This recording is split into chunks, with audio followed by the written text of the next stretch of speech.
Este é o podcast Fora da Política Não Há Salvação.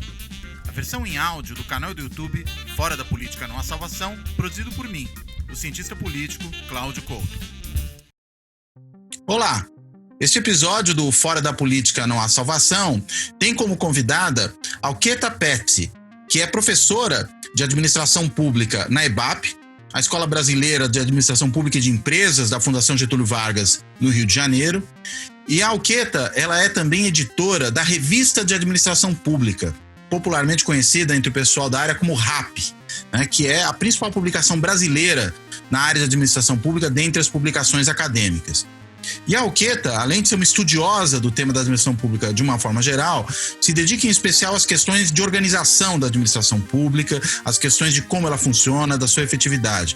Ela, inclusive, publicou recentemente uma série de artigos que saíram no Valor Econômico, em outros órgãos, a respeito de mudanças recentes da administração pública e do significado do que podem ser novas mudanças, as dificuldades da burocracia, do que ela mesma chamou de um sistema irracional legal, né? Brincando um pouquinho aí com a ideia do Max Weber, né? O grande sociólogo alemão que estudou a burocracia, que falava de uma gestão ou de uma dominação política de natureza racional legal. E a ideia é conversar um pouquinho sobre todos esses temas com a Alqueta, aproveitando a ocasião que é a proposta que chegou do governo federal de uma reforma administrativa, né? E acho que a gente podia começar, Alqueta, se você topar, falando um pouquinho de um dos pontos centrais aí que causa muita polêmica nessa reforma, que é a questão da estabilidade do servidor público. Se você puder falar um pouco disso, como é que você enxerga essa questão, Alqueta? Bom dia, Cláudio. Em primeiro lugar, agradeço muito o convite de participar aqui, não é?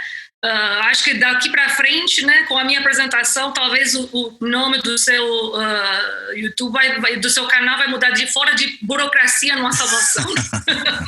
Sou uma defensora da burocracia, não é? Exatamente pelo Instituto da Estabilidade. Né? Você tem alguma coisa, muito se fala no Brasil nos últimos anos, né, sobre o risco das instituições políticas, né? E pouco se fala, né, que a estabilidade talvez seja a instituição mais importante da burocracia brasileira, né? Algo que não é personalizado, algo que se enraizou, algo que realmente se tornou uma instituição importante, que traz ganhos democráticos, traz ganhos de continuidade de políticas públicas. Eu acho que a proposta de reforma é problemática porque ela não deixa claro, é bastante ambígua no que trata, né, da perspectiva de estabilidade, né? Ela cria um novo conjunto de vínculos que na prática já existe, e não dá nenhuma perspectiva sobre algum planejamento da força de trabalho, né? Que se entende, né, por qual é o percentual dos vínculos permanentes do Estado no total da força de trabalho de recursos públicos ser estimado no futuro, né? Quais são, enfim, o que se espera, né? Quais são as carreiras que seriam carreiras típicas do Estado. Essa é uma discussão que existe há muito tempo no Brasil e que permanece com a reforma. Então, a ambiguidade que você traz esse estudo de estabilidade na reforma, eu acho que vai dar muito pano para a manga, vai ser o objeto de muito conflito ainda, né, no futuro próximo, porque, de fato, é um ponto problemático. A gente tem N pesquisas internacionais e nacionais que falam sobre os ganhos desse estudo da estabilidade, né? Internacionalmente, eu gosto muito de um livro chamado Organizing Leviathan, né, que fala sobre os ganhos da burocracia estável em vários contextos internacionais. Chama atenção aqui, por exemplo, sobre os ganhos de política de anticorrupção, né? Que isso é diretamente vinculado ao Instituto de Estabilidade, de autonomia da burocracia, né? Aqui no Brasil também tem visto pesquisas recentes interessantes, né? Por exemplo, mesmo com estabilidade, já sabemos que nos municípios, os prefeitos têm discricionariedade, né, para controlar a burocracia de N forma. Contratando, por exemplo, chamando, né, para trabalhar, né, após concursos públicos, os servidores já antes do novo prefeito tomar posse. Tem todo um processo de demissão, de recontratação com a troca dos prefeitos, ou seja, a estabilidade não garante que a política influencie a burocracia. Basta a gente ver, né, aqui nacionalmente o caso do INPE, o caso do meio ambiente, né, onde tem supostamente uma burocracia estável, mas isso não impediu o governo fazer a sua política. Ou vou chamar a atenção para o caso do Trump nos Estados Unidos, né? Uma das últimas notícias que me chamou mais atenção foi a interferência do OMB, que é considerado um escritório bastante autônomo, né, baseado na expertise técnica, né, economistas com PhD, e que está agora tentando influenciar, rever a política, né, de cursos de treinamento de diversidade, sob a acusação, né, que estavam fazendo, né, política crítica antirracista, né, durante vários governos, né. Imagine um absurdo, né, que pode se chegar na influência política na burocracia. Isso tudo com autonomia, com estabilidade. Isso tudo preservando esse instituto tão importante, né? Então, acho que isso ainda é um assunto que precisa ser aprofundado, porque qualquer perda que se tem de estabilidade se traduz em perdas concretas, democráticas e de entregas de políticas públicas.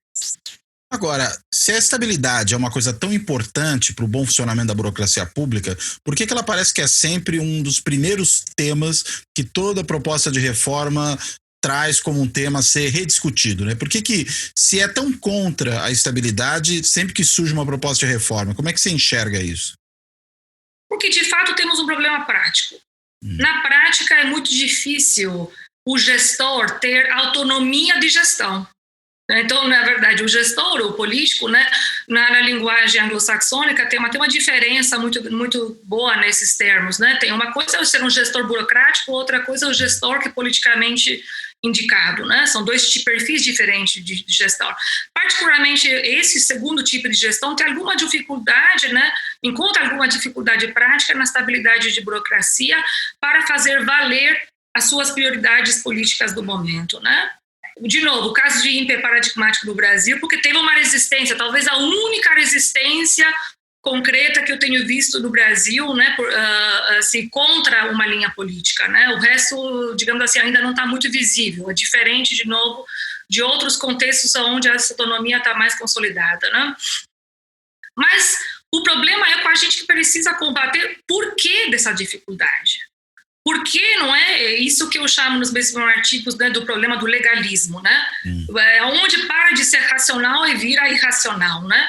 Exatamente nesse peso, né, que se dá nas normas, nos procedimentos, no formalismo, na própria interpretação jurídica do que é estabilidade, né, que até então tem sido muito favorável a uma permanência do servidor público, independentemente dos problemas que ele possa trazer para a gestão, né? O caso típico é da aposentadoria compulsória, né? Então, o problema é um problema prático, não é um problema legal, nem é um problema teórico, né? As causas serão combatidas, né, de forma mais pragmática, né, mais incrementalistas, né? Não acredito que teremos uma PEC, né, ou alguma lei que vai modificar essa prática que existe no dia a dia da gestão do serviço público. É um fato, é um incômodo concreto, de fato é difícil motivar, não é? É difícil também fazer uma gestão por resultados, né, com este instituto no dia a dia. Reconheço que existe essa dificuldade, porém isso não justifica, não é, o fim da estabilidade em si, não é? Até porque existem várias políticas públicas que não são mais entregues dessa forma. Então, por exemplo, se fala da área de saúde, mas na área de saúde já se experimentou muito, né, com contratualização. Tem UPAs que são geridas, né, via organizações sociais, ou enfim, fundações filantrópicas, Santa Casas, né, que trabalham na gestão dos hospitais. Ou seja, na prática, já temos muita experimentação com outras formas de contratação que não sejam de estabilidade. O que eu acho necessário trazer no Brasil um pouco uma premissa diferente do setor público, né? Predomina na linguagem da reforma, na linguagem da crítica do setor público, uma visão homogênea, né, do funcionalismo público. E isso é um problema, né? Isso é um problema. Eu acho que a gente ainda não aprofunda adequadamente essa desigualdade. Eu acho que não existe homogeneidade.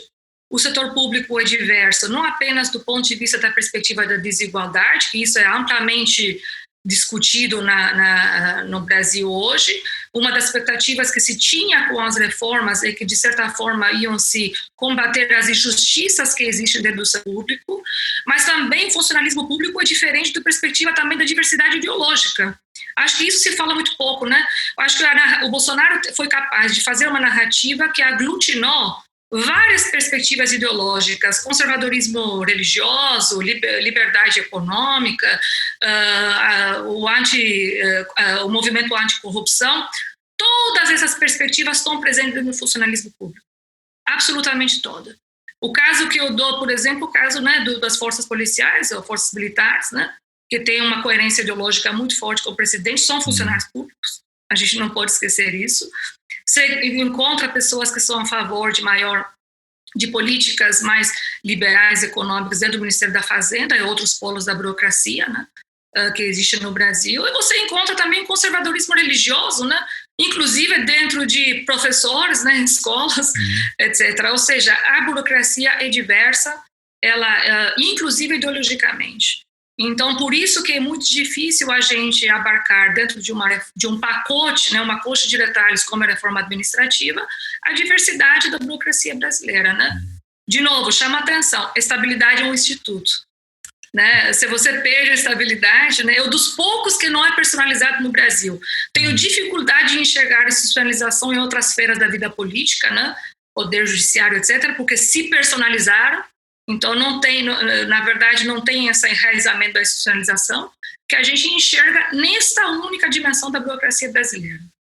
Agora, é interessante, né? Quando você mencionou a diferença entre o gestor burocrático e o gestor político, né? E falou que a estabilidade do gestor, entendi aí, burocrático, é importante para, inclusive, colocar limites para o gestor político. Isso me lembrou muito a questão, por exemplo, dos limites legais, dos limites constitucionais, dos próprios limites democráticos, de um modo geral, ao funcionamento do governo. Ou seja, o que você está apontando é que, para além da questão de um serviço público, digamos, mais eficiente, mais eficaz, mais efetivo, existe também uma questão de um serviço público mais democrático, se você tem estabilidade, na medida em que isso pode evitar abusos por parte do gestor político. É isso mesmo? Sem dúvida. Eu acho que isso é a diferença principal entre o gestor privado e o gestor público. O gestor público precisa atuar dentro dos limites democráticos, dentro do jogo democrático. Transparência, né, é uma questão permanente da sua atuação, né? Eu fico surpreendida, né, com a linguagem que entrou dentro da política brasileira, né? Ontem mesmo eu estava assistindo brevemente o discurso do ministro Guedes, né, sobre o que entende, né, sobre burocracia pública, e se colocam algumas questões, né, que são assim, completamente fora do âmbito do que é uma gestão pública no contexto democrático, né? O próprio limite, né, o que ele considera a meritocracia. Ora, alguém assume, né, o presidente da República, ao ser Ministério da Fazenda ou presidente do Banco, ministro da Fazenda ou presidente do Banco Central, simplesmente por questão salarial? Eu acho que duvido. Desde questões como o espírito público, né, que se não existe, não deveria existir para assumir esse tipo de cargo, até o fato que você tem um ganho.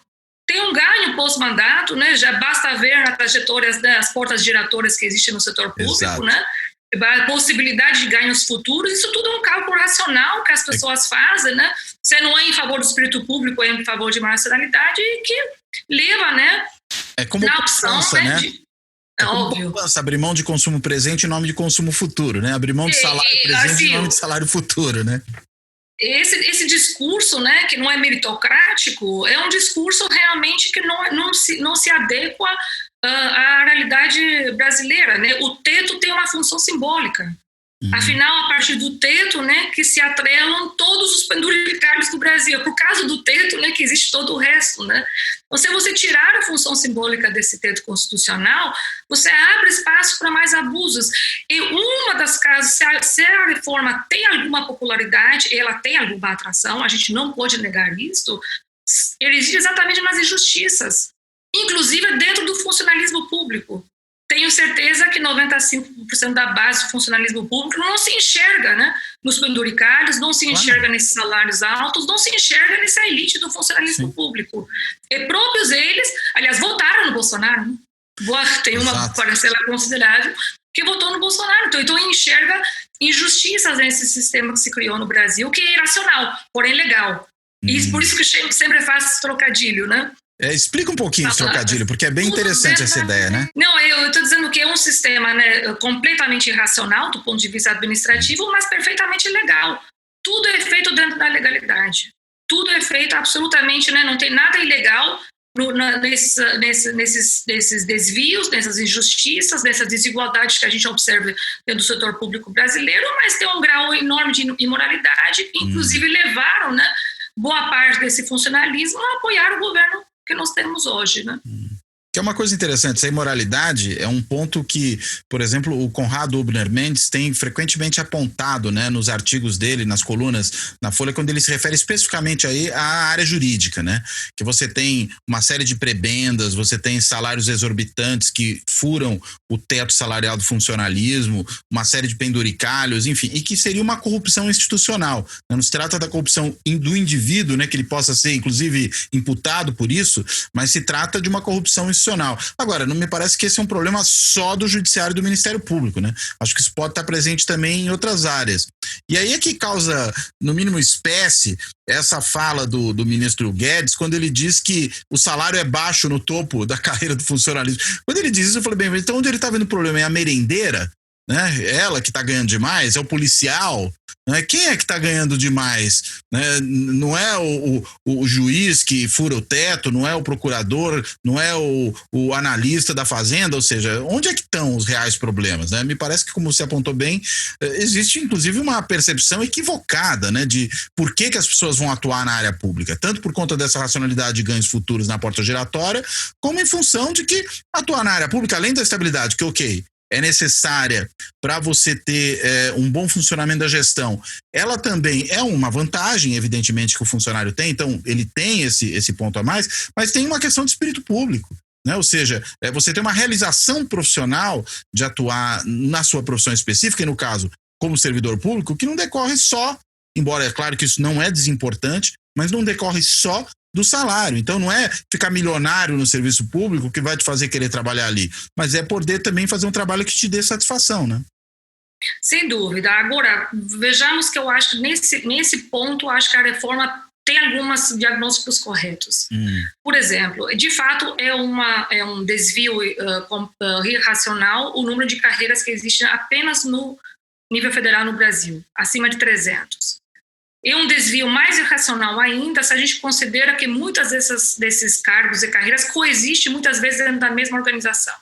Então, tem o pessoal da área meio, que, né, o INSS, Receita Federal, caso típico, né, um auditor, né, vis-à-vis um analista técnico, né, do nível meio da Receita Federal, tem diferenças abismais. Essas são incorrigíveis porque o salário de entrada, de fato, é muito alto e a progressão não é rápida, né, é imediata, e você não ganha tanto assim. Então, um dos fenômenos que a gente observa muito no Brasil são os concursos eternos, né? Você pula de um concurso para outro como uma forma de melhorar o salário, né? Então, se você está dentro da Receita... Tem a ver com o problema do salário de início, né? Exato. O salário, porque é a única forma que você tem de realmente melhorar, né? Juntar a estabilidade, que também é um prêmio, né? É um ganho que você tem concreto, não tem como negar que existe uma racionalidade na busca dessa estabilidade, ainda mais, né, quando a gente pensa, né, que o mercado no Brasil é um mercado fraco, né, não é um mercado dinâmico, né, eficiente, né, como o benchmarking que sempre se gosta de considerar, né, que o benchmarking é norte-americano, né, enfim, existe uma racionalidade nesse processo, você tem esse pulo, né, de uma carreira para outra. Nesse aspecto, eu acho que a reforma está correta de fazer esse diagnóstico. Esse diagnóstico é conhecido, esse diagnóstico é feito fora da reforma. O que me incomodou bastante no encaminhamento da reforma, na exposição dos motivos, né, o ministro Paulo Guedes jogou o número, né, de uma economia de 300 bi, né, que depois era 287 bi, não é? Cadê o cálculo? Cadê na avaliação de impacto, né, que sustentou as reformas, né? Se não estamos falando de uma burocracia racional, né, que baseia a sua decisão em base em análise, por que isso não apareceu, né, na exposição dos motivos que acompanharam o PEC, né, para o Congresso, né? Eu acho que se joga muito com realmente a gestão de expectativas, talvez funcione em curto prazo para o mercado, né, tanto que teve lá uma melhoria leve na Bolsa, né, por um dia, dois, não é? Porém, não se apresenta concretamente nenhuma melhoria substancial de gestão. E isso, eu vou aproveitar essa oportunidade para emendar aqui um outro problema que eu vejo que é pouco problematizado no Brasil. O Brasil vive as 3 crises, né? Crise sanitária, crise política, crise econômica, né? Ninguém fala sobre a crise de gestão pública. Ninguém fala, e essa crise de gestão pública me incomoda profundamente, porque é a única crise que pode ser atribuída ao atual governo, que continua a gerir como se fosse oposição. Essa narrativa do Bolsonaro, né, de continuar a ser presidente da República, né, como se fosse a oposição eterna, né, como o presidente antissistema, infelizmente está colando. É uma narrativa que está encontrando eco. Não é? Muito se fala, né, sobre o boom de popularidade do Bolsonaro, sobre auxílio emergencial, mas eu acho que a gente está negligenciando, até porque não está apontando suficientemente, né, a responsabilidade do atual governo de fazer uma boa gestão pública, né, de sair da teoria, né, do ataque à burocracia, do ataque da defesa do livre mercado e ir para a prática. O que concretamente foi feito em defesa do livre mercado? Quantos lobbies, né, acabaram no Brasil? Né? O que, de fato, o governo entregou de acordo com sua própria agenda? Eu não tô me referindo a outras agendas, certo? Não, o que o Bolsonaro está fazendo, eu acho que está sendo eficaz, é construir uma narrativa, né, de um governo oposição, né, antissistema, continua a gerir assim, fazendo muito paralelos com o Trump. E assim, a incerteza das eleições norte-americanas hoje me preocupa profundamente, porque vejo espaço, né, num futuro não tão longínquo assim no Brasil, do Bolsonaro consolidar esse discurso, não é? De essa narrativa, não faz gestão porque realmente não deixa, não consegue. Qual foi o presidente que deixaram? Qual foi o presidente que teve essa vida tão fácil, né, do ponto de vista político? Nenhum. Todos eles tiveram que gerir, né, o bem público dentro dos limites do jogo democrático. Absolutamente todos após a ditadura, certo? No ambiente democrático. Claro. Né? O único que está conseguindo colar esse discurso é o Bolsonaro. Eu acho que isso é uma coisa aí que me preocupa para o futuro próximo no Brasil. O dano civilizatório já está feito. Eu já dei o exemplo das quebras ideológicas que a gente encontra dentro do funcionalismo público. Sim. Será que isso é recuperável? Nossa, essa é uma boa questão. Agora, é interessante que aliás, foi um outro artigo seu no Valor, né? Esse que fala das 3 crises, agora a 4ª, que seria a crise de gestão. E aí eu te pergunto uma questão, né, em relação a essa crise de gestão. Ela não é só um problema estrutural da gestão pública brasileira. Ela é, no caso aí, que você está apontando, um problema conjuntural das escolhas que esse governo faz sobre como conduzir a gestão pública, ou seja, como talvez não conduzir a gestão pública, né? Sem dúvida. Eu, assim, já vários apontaram, né? A Gabriela escreveu um artigo sobre a não decisão política, né? Isso. Eu diria decisões mesmo sobre política. Já acabei de dar o exemplo do PEC encaminhado por uma exposição de motivos, aonde 300 bis não está colocado em lugar nenhum. Como se chegou nesse número? Né, super ministério de economia, um quadro super competente lá dentro, porque tem, inclusive da burocracia de carreira lá dentro, né, que fala sobre avaliação de impactos regulatórios, né, sobre tomar decisão baseada em evidências. Em quais evidências foi baseada nessa decisão? É isso que vai fazer a diferença, né, para a gente destrinchar o que é responsabilidade, né, de tomar decisão aqui e agora, né, e o que é conjuntura. De repente, para esse governo, tudo virou conjuntura, né? Que conspira contra o governo no poder, não é? E é interessante porque eles fizeram um discurso, como você apontou aí, né, fazem, né, continuam com uma narrativa anti-governo, como se fossem ainda oposição. No caso do Bolsonaro, é sempre aquele discurso antipolítica, né, então é contra a política, é contra o sistema. Curioso que um pouco antes, né, o discurso antipolítica que pegou, que foi, por exemplo, aqui em São Paulo, com o Dória, quando ele foi candidato a prefeito, era: eu não sou político, sou gestor. Como se política e gestão fossem duas coisas opostas. Parece que o discurso antipolítico do Bolsonaro, então, não é nem política nem gestão, né? Ele nega. Isso era o discurso até da Dilma, né?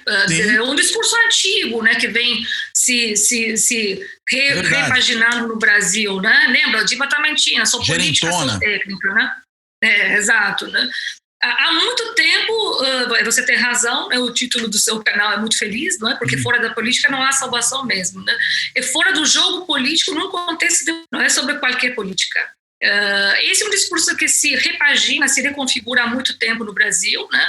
Há muito tempo que se nega a política, né? Apesar de fazer politicagem, né, de N formas, né, nos vários governos no poder. Não foi Bolsonaro que inventou essa rejeição da política, porém ele inventou a narrativa, não é, de não me deixam governar.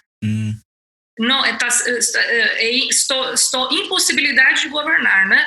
Vejamos o que está acontecendo com a crise, né, da sanitária, né, com a responsabilidade transferida para os governadores e os prefeitos, né, com o blame shifting, né, do Tribunal Supremo, né, que tomou uma decisão que impossibilitou o governo tomar decisão. Concretamente, quais são as responsabilidades deste governo na política sanitária? Problemas de gestão. Em primeiro lugar, o governo simplesmente deixou sem cabeça coordenadora o SUS, o Sistema Único de Saúde. Ora, o Ministério da Saúde tem um papel importantíssimo de coordenação. Toda a teoria de gestão de crise, toda a teoria de gestão pública de gestão de crise reconhece que o papel de coordenação é primordial para você superar as crises, né, inclusive como a pandemia, não é? Nós não temos nenhum papel de coordenação. Um dado muito simples que eu lembro, né, intuitivo, né, me recordo que Mandetta, como ministro de Saúde, fazia a projeção da pandemia no Brasil. Essa projeção, né, baseada em dados epidemiológicos, né, é exatamente o que a gente observou até hoje. Em setembro, eu me lembro que ele dizia que o pico ia cair. Ou seja, basicamente o que ele estava fazendo, recorrendo a experts, né, profissionais, né, burocratas, né, uma das bases da burocracia, profissionalismo, né, para fazer essas projeções, né. O Ministério de Saúde está sem o ministro de Saúde, está sem o centro de coordenação, né, da crise sanitária. A Anvisa, o órgão regulador, né, está presidido, né, importantíssimo na gestão da pandemia, um órgão de natureza técnica, com uma trajetória longa, né, de tomada de decisões técnicas, está presidido por uma pessoa, né, que está completamente alinhado com o presidente, ao ponto do dia 15 de março, está nas manifestações em Brasília, né, lado a lado, né, a presidente negando a expertise do órgão que ele próprio preside. Pois é. Então, teve, assim, criando um mal-estar, né, seja do ponto de vista material, seja do ponto de vista simbólico, não temos gestão. Não temos uma gestão na área de saúde pública na pandemia, né? Então, essa é a responsabilidade de qual governo? É deste governo. Obviamente, né, as ações das prefeituras dos estados seriam muito mais importantes do que do governo federal na gestão da pandemia, porque eles estão lá no local, né, eles sabem, né, a crise que está acontecendo, né? Porém, o papel de coordenador é um papel primordial. O governo até hoje não tem uma câmara de gestão de crise, não tem nenhum um painel de experts, né, como boas práticas internacionais demonstram. A página do Planalto da gestão da crise é uma página que, no mínimo, eu diria, é pouco profissional. Eu até estranho, né, quando vejo, conhecendo a qualidade da burocracia que existe já em Brasília, né, quais são os profissionais, não é, que eles recorrem, né, para fazer uma coisa tão pouco profissional, inclusive do ponto de vista estético. O último exemplo, né, é a Secretaria de Comunicação, né, com o novo secretário de Cultura, né, com a pérola, né, de aos heróis estética. nacionais. Eu estou chamando a ação da estética, não é? Que a gente perdeu, né, com profissionais, né, de ponta, né, nessa linha, que se perdeu nesse governo. Ou seja, a política sempre captura a burocracia, com ou sem estabilidade. Isso é como todas as pesquisas demonstram, né? Isso não é um fenômeno brasileiro, é um fenômeno mundial. A estabilidade não garante uma burocracia autônoma, né? Por mais desconforto que os presidentes ou os políticos possam ter com a estabilidade da burocracia, a burocracia sempre vai responder à política. O caso do Itamaraty é um outro exemplo que ilustra esse ponto, né? Existe uma burocracia mais estável no Brasil do que a diplomacia, né? Há anos, né, que se estrutura dessa forma. Existe algum contrafactual que a gente possa dizer que, olha, não está capturada? A fundação do Itamaraty, né, ela está comprando as aulas quase, né, do Olavo de Carvalho, né? Captura maior ideológica do que essa. É difícil observar. E os diplomatas mais qualificados que são independentes, né, estão relegados àquilo que no Itamaraty o pessoal chama de departamento de escadas e corredores, né, que é quando eles ficam completamente escanteados, não tem participação na formulação, na implementação de política externa. A coisa é grave ali, né?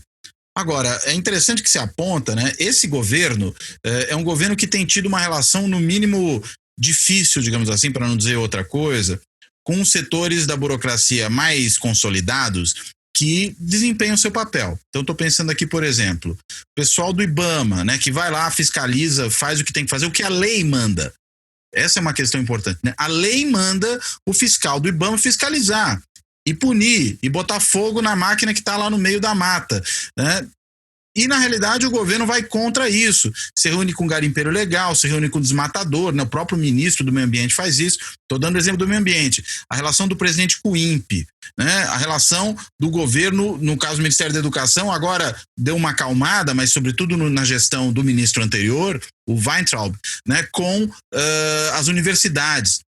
E uma das coisas importantes desse projeto, né, dessa proposta de reforma administrativa que o governo enviou ao Congresso, é essa ideia de que, numa canetada, o presidente pode extinguir órgãos da administração pública. Eu fiquei pensando, já pensou se o presidente acha que o IBGE não é necessário? Extingue o IBGE, que é quem que vai produzir os dados públicos, né? Se o presidente extingue o INPE, né, porque não gosta dos dados que o INPE produz em termos climáticos, né? Se ele não gosta também do que o IBAMA faz, extingue o IBAMA, e por aí vai, né? Extingue uma universidade pública, extingue a fundação, o caso de Rui Barbosa, coisas do tipo.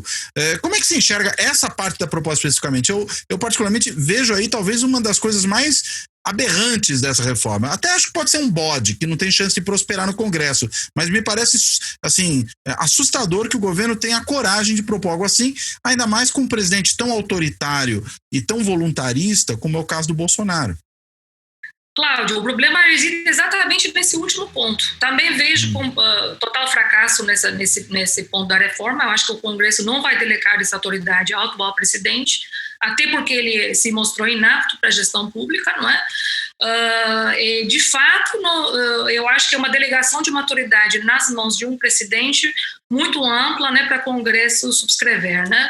Entretanto, eu chamo a atenção que, do ponto de vista da racionalidade administrativa, um órgão, né, que possa fazer o planejamento de força de trabalho, uma política de recursos humanos de longo prazo, né, que possa estruturar, possa repensar a estrutura da administração pública federal, faz sentido.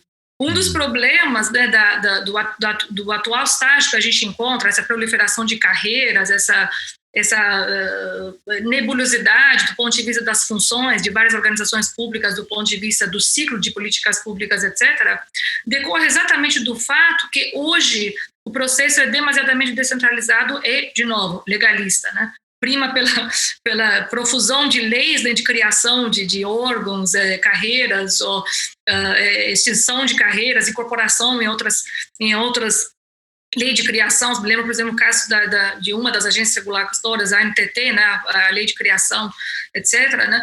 Enfim, que é totalmente descentralizado perdeu de vista a função do governo como um todo, né? Essa ideia do governo como um todo a gente usa bastante na literatura, é uma ideia muito importante, né? Ter algum centro de decisão que pense o governo como um todo, né? Quando se cria um novo órgão, quando se extingue um novo órgão, para quê? Aonde vai ficar a função que esse órgão desempenha dentro da política pública, né? Qual é a implicação disso para o ciclo de políticas públicas como um todo, né? Esse tipo de órgão existe em vários países do mundo, né? Pode até ser um órgão colegiado, né? Algo que se faça entre executivo e legislativo, né? Que junte, né, os dois poderes nesse processo de pensamento, de pensar, né, a estrutura do governo federal. Mas é algo racional, né? Porque daria um pouco mais de racionalidade a esse processo caótico que existe hoje no Brasil, que tende a se desvirtuar ao longo do prazo, né? Porém, novamente, a PEC prevê a figura do presidente. Possível, ninguém vai delegar essa autoridade. E mais, mesmo se fosse um presidente mais iluminado, com maior capacidade de gestão do que o atual, mesmo assim não é uma atribuição, né, que se delega a um presidente. Né? Deveria ser um órgão de natureza mais técnica ou, né, que juntasse... Mais colegiado, né? alguma coisa mais sofisticada do que se prevê no PEC de hoje. Eu me lembro, por exemplo, sobre cargos, a discussão que nós estávamos tentando avançar ao longo dos últimos anos e como profissionalizar os cargos de confiança no governo, que também são muitos. Existe, né? O Brasil tem números muito maiores, né? Se você comparar com países próximos, como o Chile, né? Não vou comparar com a Inglaterra, né? Com os Estados Unidos, né? O número de AESs que estão a dispor do presidente da República é muito maior do que o número de cargos de political appointed do presidente Trump, né? Do presidente nos Estados Unidos, né? Então, assim, o presidente tem um número grande de cargos temporâneos que ele usa a seu bel prazer, né? E nós estamos fazendo uma discussão para tornar esses cargos mais profissionais, via processo transparente de seleção, né? Processos competitivos, né?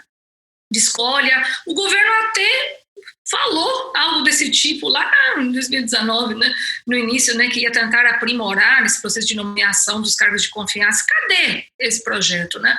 Esse tipo de coisa me chama muito a atenção porque mostra como que os silos dentro do governo estão funcionando, né?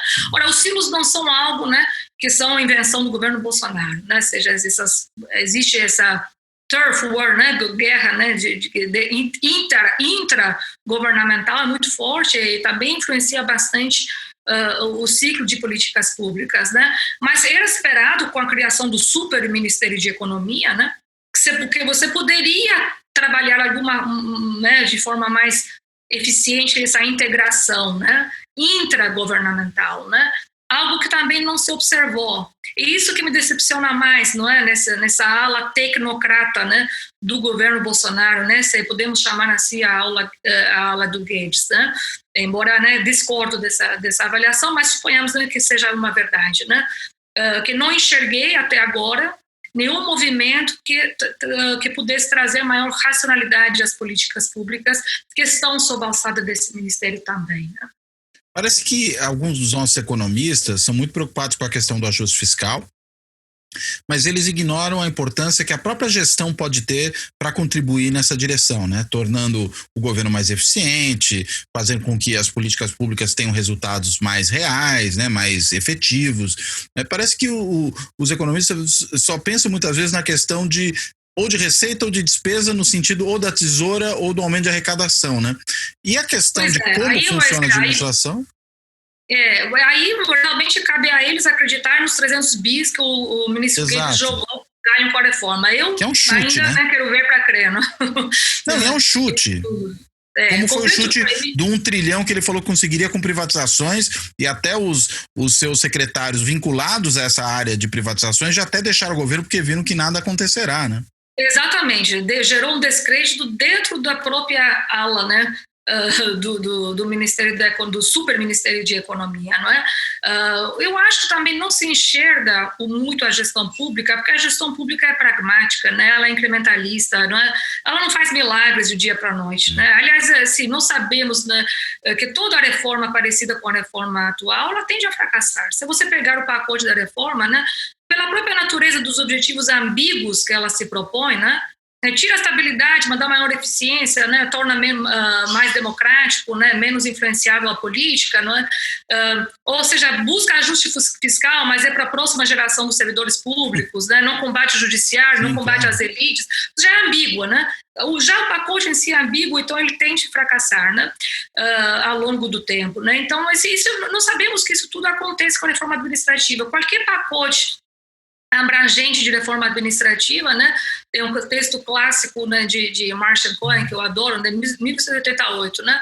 É uma lata de lixo, reforma como lata de lixo, né? Você tem as soluções prontas, você traz, né, aquele pacote assim, de repente está aqui a solução. A gestão pública, ela é pragmática, ela trabalha quieto, né? Você trabalha com boas práticas, né, que começam aqui e lá. Muito se fala sobre gestão por resultados, por exemplo, mas a gestão dos resultados é um desafio no setor público, né? A gestão dos resultados não significa simplesmente criar indicadores. Nós que trabalhamos na área da educação sabemos disso, né? Nós supostamente temos indicadores claros de produtividade acadêmica, né? E o que temos na prática é o chamado produtivismo acadêmico, pessoas que ficam bombando currículo Lattes, né, com publicações fajutas, né? E isto é o desempenho, é um bom desempenho? Imagine, transfira, né, esse tipo de caso para o setor público. É possível fazer gestão por resultados do setor público. Sim. Mas demanda-se realmente dar autonomia do gestor. Nisto aqui também o projeto de reforma tinha alguma coisa positiva. Ele prevê uma rubrica orçamentária, né, que seria, digamos assim, delegada ao gestor público para que ele pudesse fazer uma gestão por resultados. É uma ideia interessante, porque para demandar resultados você tem que dar ao gestor alguma autonomia na gestão de recursos humanos e na gestão orçamentária. A pergunta que eu me fiz, o projeto de lei orçamentária acabou de estar no Congresso. Existe a tal rubrica? Eu queria que alguém me respondesse, né? Porque são duas propostas que saíram, né, quase simultaneamente no governo. Sim. Isso é mais uma demonstração dos silos da guerra, né, intragovernamental que existe dentro do próprio governo federal. De novo, não é uma invenção desse governo, mas esperava-se com a criação desse superministério que você pudesse otimizar um pouco, pelo menos a gestão dentro do Ministério da Economia. Né? Estaria tudo embaixo do mesmo guarda-chuva, né?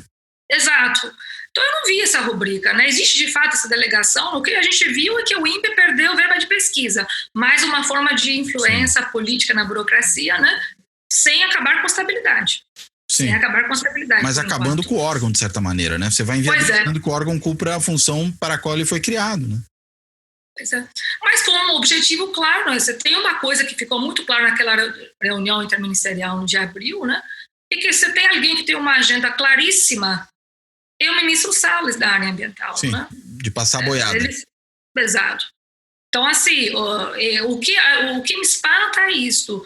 Todas as falas demonstram, na melhor das hipóteses, um desconhecimento de como que se faz gestão pública no contexto democrático.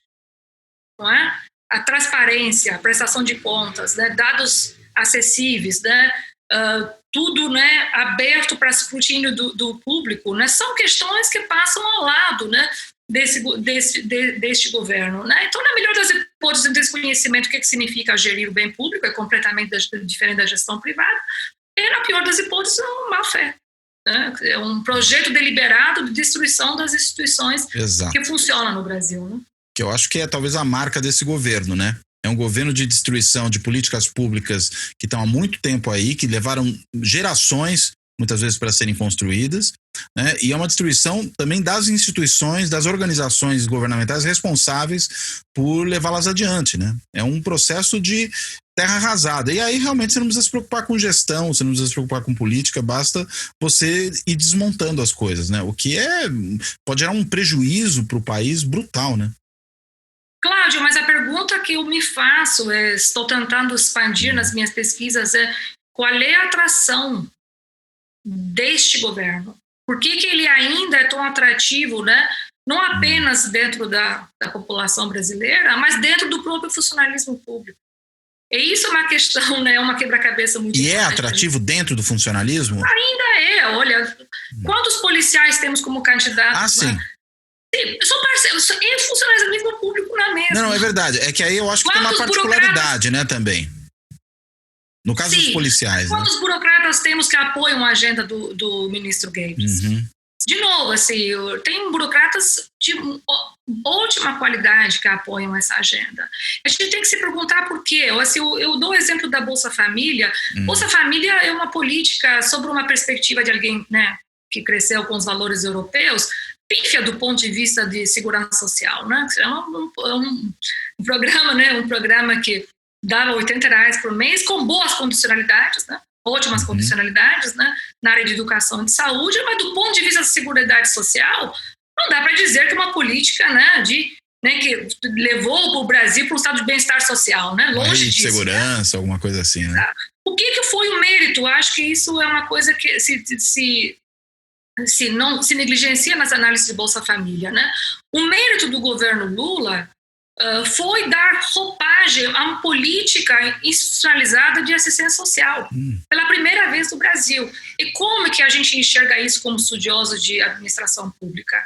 Tem vários indicadores. Uma que você já falou, né?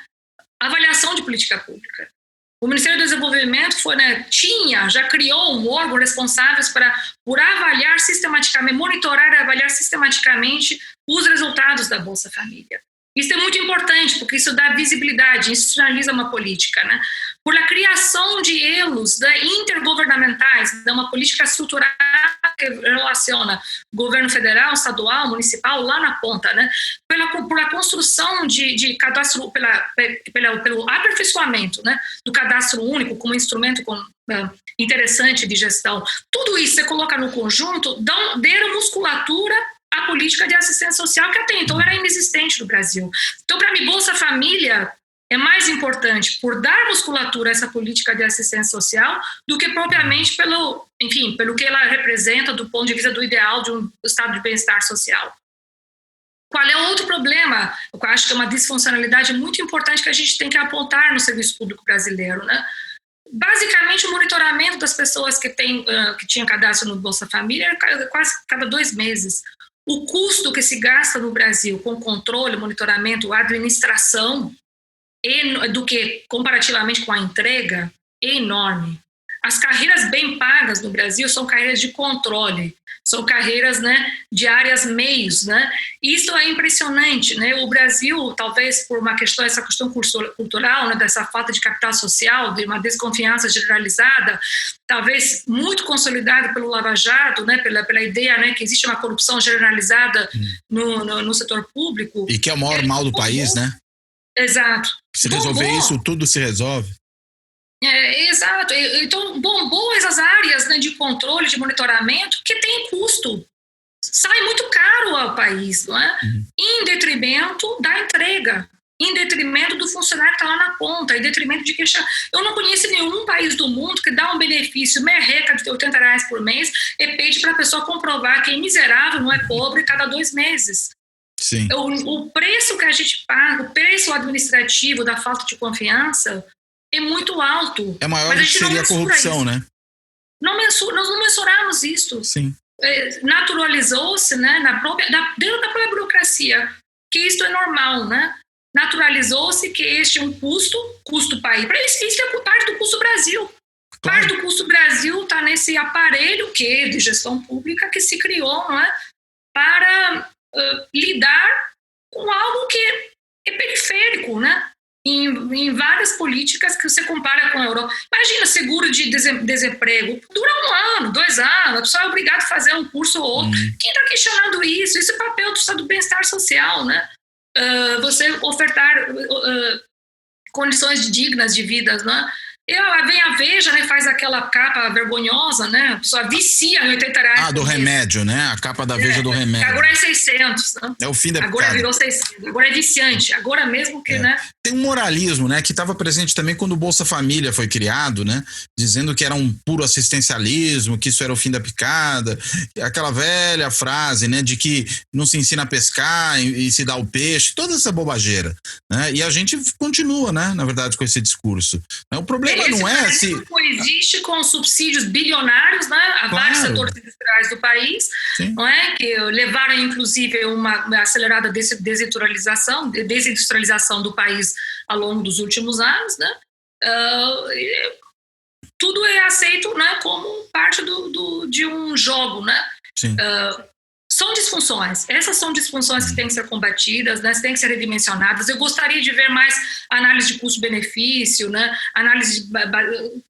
políticas baseadas em evidência, quanto custam esse tipo de políticas, como é que elas poderiam ser aperfeiçoadas. Isso é feito com base num trabalho de formiguinha, né, não é aquele trabalho que não vai aparecer na mídia, não vai aparecer na agenda política do governo, mas é primordial para o aperfeiçoamento de políticas públicas, né? Muito bem. Primordial. Ótimo, Alqueta. Tem alguma última questão que você ainda gostaria de mencionar? Eu gostaria de pedir, não é, a todos nós que estudamos administração pública, políticas públicas de uma forma ou outra, de estarmos mais ligados a essa narrativa destrutiva do governo Bolsonaro nessas áreas de políticas públicas que cada um de nós investiga, não é? E tentar um pouco comunicar isso para o público mais amplo, né? Porque, de fato, assim, essa narrativa do governo que atua como oposição, né, é algo que eu acho que vai ter problemas civilizatórios, né? Já temos um problema civilizatório no Brasil, né? Como consequência dessa política, e que nós, eu entendo que cada um de nós pesquisadores que trabalhamos nesse campo, temos alguma responsabilidade moral, né? De diagnosticar, evidenciar, né? Trazer à tona, né? Como parte dessa dinâmica destrutiva, né? Do atual governo, né? Em busca de uma melhoria futura. Obrigada, Cláudio, muito obrigada pela oportunidade de conversar com você. Enfim, desejo sucesso no seu canal com tantos outros temas interessantes, né? Porque de tédio não vamos morrer, né? Não, de tédio a gente não morre. Agora, esse tema da administração pública, a ideia é fazer uma série agora, né? Essa questão da reforma, a gente deve ter pelo menos mais uns 2 aí programas pela frente ainda tocando nesse tema em breve, né? Porque o assunto tá quente, eu acho que é um assunto super relevante e muitas vezes negligenciado, né? Quando se fala de política no Brasil, acho que tem que se falar disso também, então pode ficar tranquilo que a gente vai retomar o tema muito em breve. E eu quero Obrigada, Cláudio. Parabéns aí pelo canal, né? Muito sucesso. Hein? Obrigado, Alqueta. Eu quero te agradecer muito, né, pela participação. Quero agradecer a quem nos escuta no podcast, quem nos assiste no canal do YouTube e até a próxima. Fora da política, não há salvação. Um podcast para discutir política, também disponível no canal do YouTube.